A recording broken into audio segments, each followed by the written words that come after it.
Shalom dan selamat pagi, selamat berakhir pekan. Kembali kita akan mendengarkan renungan hari ini Sabtu 20 November 2021. Mari berdoa.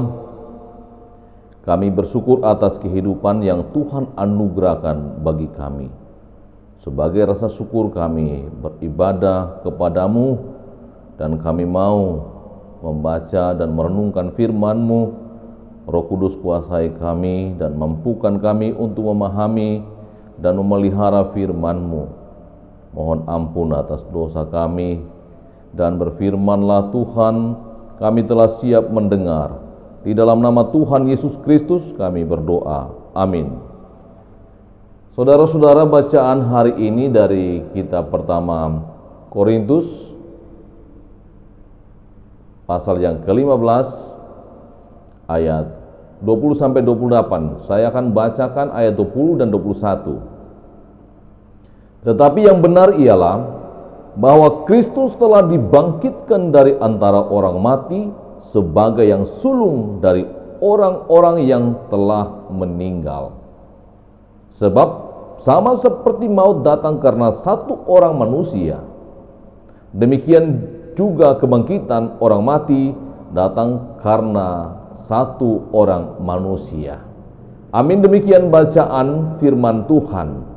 Saudara-saudara yang dikasihi Tuhan, hari ini saya beri judul renungan kita, sia-sia imanmu dan kepercayaan kita jika Kristus Yesus tidak bangkit dari antara orang mati.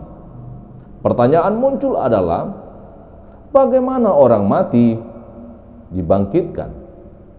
Ini memang sulit. Bahkan banyak orang sulit menerima dengan akal sehat bahwa orang yang mati akan bangkit. Tubuh yang telah hancur bagaimana dapat menyatu dan hidup kembali? Jadi bagaimana orang mati dibangkitkan? Dan ada pertanyaan lain, dari mana ia bangkit? Apa seperti ketika ia mati, begitu juga tubuhnya yang bangkit? Saudara-saudara yang dikasihi Tuhan, jawaban atas semua pertanyaan itu dijawab oleh Rasul Paulus kepada jemaat di Korintus, menjelaskan tentang kebangkitan orang mati. Kebangkitan orang-orang yang percaya setelah mati.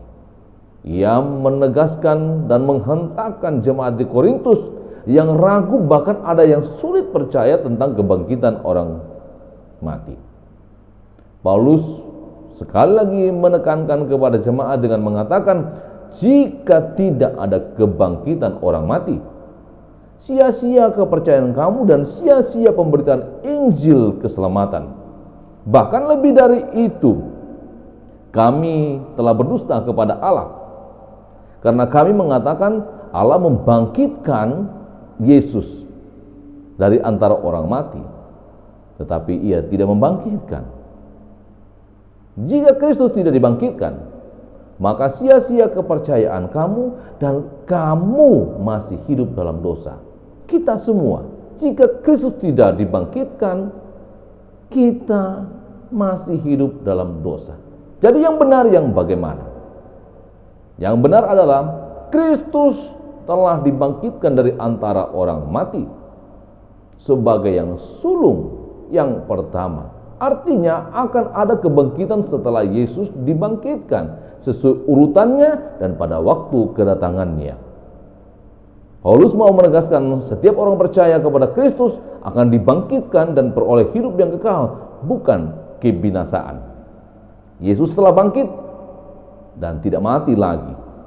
Demikian dengan orang yang percaya kepada Allah di dalam Yesus Kristus akan dibangkitkan dan tidak mati lagi.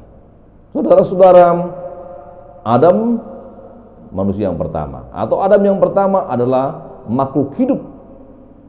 Dan Adam kedua adalah menjadi roh yang menghidupkan.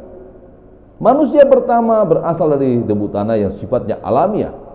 manusia kedua dari surga yang sifatnya rohani. Sekarang memang kita memakai rupa dari yang alamiah. Demikian pula kita akan memakai rupa dari surga. Jadi daging dan darah tidak mendapat bagian dalam kerajaan Allah yang binasa. Tidak dapat bagian dalam apa yang tidak binasa. Karena itu, Yesus yang telah menjadi yang sulung dari kebangkitan, menjamin kebangkitan orang-orang percaya. Jika Yesus hidup, maka kita pun hidup. Jadi saudara-saudara, tetaplah percaya kepada Kristus Yesus, Tuhan kita, yang telah menebus dosa kita. Sadarlah baik-baik dan jangan berbuat dosa lagi. Biarkan orang mengatakan kita berdosa, tapi Tuhan tahu bahwa kita telah sungguh-sungguh berbuat baik dan berlatih diri untuk tidak berbuat dosa lagi. Amin. Mari berdoa. Kami bersyukur Tuhan atas kasih sayang-Mu kepada kami dengan menebus kami dengan darah yang mahal, dan Engkau telah membangkitkan Yesus Kristus dari antara orang mati menjadi yang sulung. Karena itu kami mengaku Yesus Kristus itulah Tuhan dan Juru Selamat. Engkau Tuhan memelihara jemaat, memelihara sahabat-sahabat yang terus mengikuti renungan dan doa. Engkau memberkati jemaat dalam pekerjaan, memberkati dalam usaha, dalam pendidikan, yang terus berjuang untuk mendapatkan pekerjaan. Tuhan buka jalan. Dan Tuhan, Engkau memberkati sahabat-sahabat hamba-Mu, juga keluarga hamba-Mu dimanapun berada, agar kami semua tetap dalam perlindungan Tuhan yang Maha Kuasa, yang telah menyatakan keselamatan bagi setiap orang yang percaya kepada Allah dan juga percaya kepada Yesus Kristus. Kami tetap berdoa untuk Ibu Josinto Kuelo di sektor 7. Tuhan pulihkan dia karena ia sakit. Juga saudara kami Nyonya Bura Hermanto dalam pemulihan, semoga pengecekan kesehatannya dia baik-baik saja, dan juga orang tua yaitu Nenek Oldi, Tuhan pulihkan dalam proses selesai operasi.